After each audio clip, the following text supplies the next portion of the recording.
Hi, y'all. There was a call for help put out on the Metal Detecting's Facebook page, and I happened to see it and told Dwayne about it. And so, guess where we are? We are out helping because that's what we do. So, when we got out here, the directions were okay to a point, but then there's a lot of splits in the dirt roads, and we were trying to stay on the main road because it said about 3 miles in. So, we were trying to stay on the main path. It didn't say to turn anywhere. We went a little over 2 miles down, and I used the picture that was sent to me. I used that picture and the background behind us, lined it up with the mountains, and we figured out that we needed to turn around and get at a better angle so the picture would match up with the mountains. So that's like what they do with our maps for the treasure chest. A lot of times they'll draw out the mountains around. So I'm gonna post actually, if you look, just he's got his hood up so it's hard now. In the picture he does not, but those mountains right there in the background, they have distinctive bumps, and then the picture was taken where you could actually see both sides of those mountains like that, and we were trying to line that up with the picture that I had.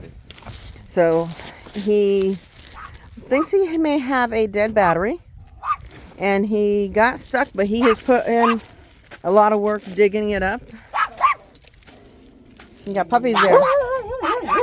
Listen to those babies. So,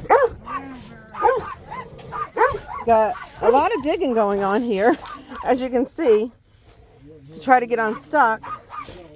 You got to be careful in these washes. It looks like he actually moved forward, because that definitely had a tire down in it. And you can see how it started to pick up the dirt here. But Dwayne is over there getting the toe straps out. And these Palo Verdes are making my eyeballs itch.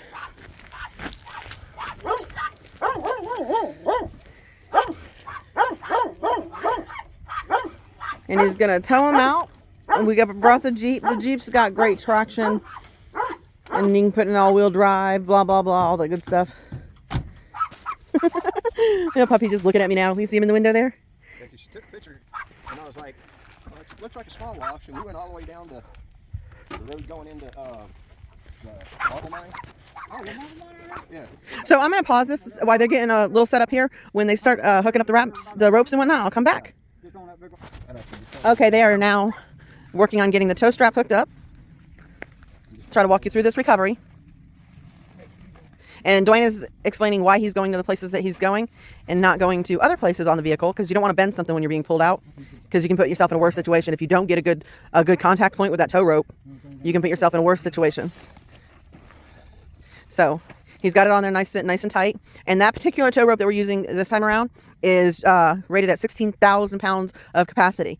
And the way he has it, it's a loop, and he has it doubled up. So he's actually towing with 4 at this point. And they have it up underneath on the frame. Now there's our beautiful Redemption. We all know she got some cojones. And she's going to be pulling out this truck.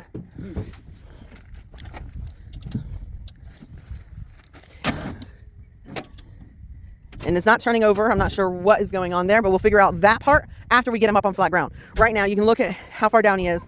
He's dug out the other side, but this side is down a little. It's going to... Where's my remote? Okay, so he's now pulling out. I keep pausing that way you guys aren't just watching nothing going on. He's pulling out his winch.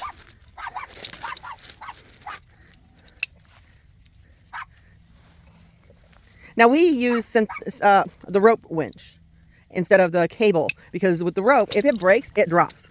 Whereas a cable will go flying back at you. I got to reposition. Just give me 1 second, guys. I'll be right back. Okay, guys, I'm back.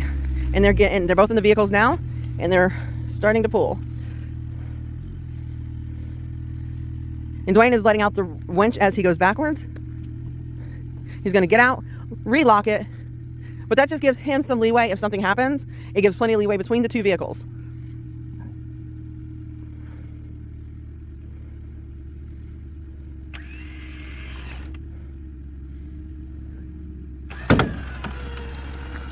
And he's pulling it up and over, getting him out of that hole. It is a heavy truck. It is an old F-250. I believe Dwayne says it's a 96, but I'm not 100% positive with that. And Redemption did just get a new battery because last time we used it, she ended up a little sluggish.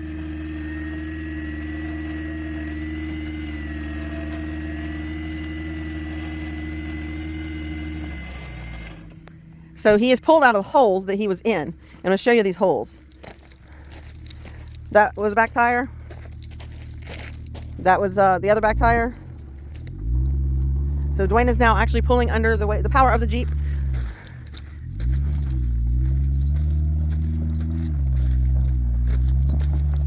He's going to pull him up to flat ground, and then they're going to work on the other issue of the truck not starting. But I'm going to turn around now. I'm going to show you. So that picture was taken from right about here. And it's those mountains and this view that actually led us to where he was located. Now I'm going to go walk up here, and I'll check back in when they start working on the truck. So they're getting ready to try to jump it because we believe, or I'm not saying, and I know nothing about this stuff, but it is believed that the battery is dead. I have no clue personally, but we'll see. Dwayne's getting ready to, he parked on the side there so that his battery is close to the battery. They only need small jumper cables.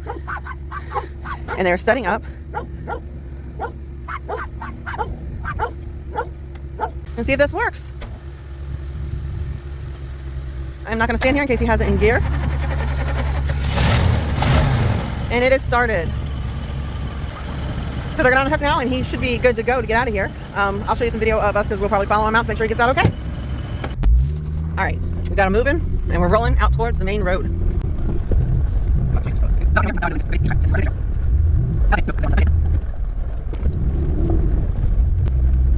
So anyone who's watching this, if you get stuck out in the middle of nowhere and you need to call for help, there's a couple things you need to do to make it easier for those that are trying to come help you, because it took us a few minutes longer because we took the wrong turn, because directions out here are almost impossible to give correct. There's so many turns out on these dirt roads.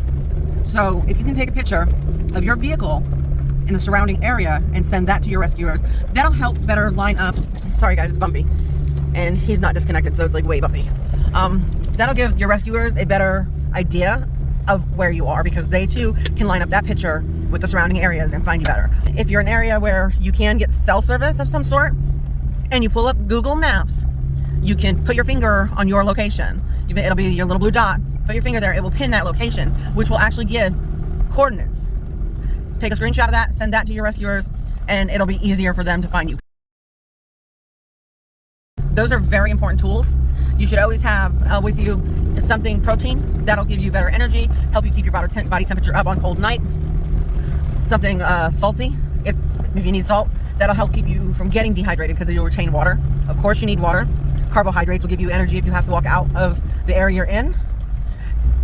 And let's see, proteins, carbohydrates, water, and salt. Those are your 4 basics. I like to bring pickles out with me just because they have the liquid and they have the salt, and you can snack on them your whole way. So if you're feeling hungry, you're not going to eat all your food at once. You can actually just have some snacks of pickles, and it's going to help you get out to civilization, somewhere you can get help, somewhere you can get to a location where you can pin it on your phone.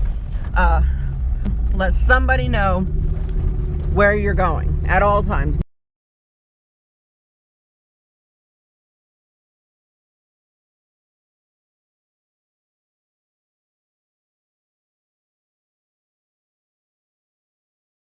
So we're pretty much, this is just a dirt road all the way through. So that's about all I have to say today. We are about a half a mile, if that, from the main road, which is pavement. This gentleman, he got out safely. Luckily, somebody saw him, couldn't help him, and made a phone call. And that phone call led to it being posted online. And here we are. So make sure if you go out, let somebody know where you are. And there are all kinds of techniques to get yourself unstuck, but you need the right tools. Look up on YouTube. I know there's videos out there on how to get unstuck and what you should carry with you. In the off-road community, there are quite a few different tools.